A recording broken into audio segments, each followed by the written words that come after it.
Flood fury is on in the state of Uttar Pradesh, though it's just the start. But if the start is that scary, you can expect the outcome in the days to come. We are reporting from the Shashwamedh Ghat of Prayagraj, a newly built ghat during the Mahakumbh. And if you see the water level rising across me, you can clearly get the sense, like from my body, half of my body that is partially submerged in the flood water of Ganga and Yamuna, and you can clearly see this particular railing because I am currently standing on one of the stairs, and right, if I move up a bit down, a bit up or a bit down, I have to take support of this particular railing because the water flow out here is quite steady, and that makes it quite dangerous. And if you see the visuals out here, you can expect with the water flow what is the danger level out here. As you see some stairs as well, you cannot expect it to be a river because it's not the river is quite ahead from this particular place. This is the ghat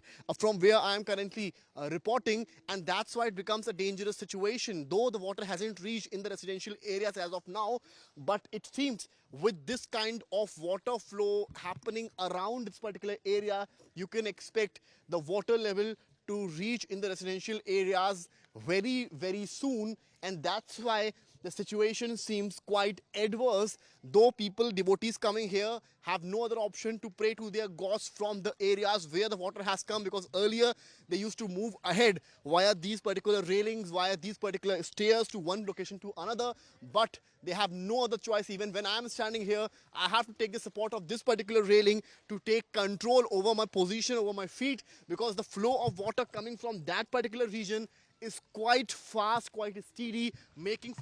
me a bit difficult for me to stand at one particular position. With cameraman Gaurav Gupta, Samarth Srivastava for India Today.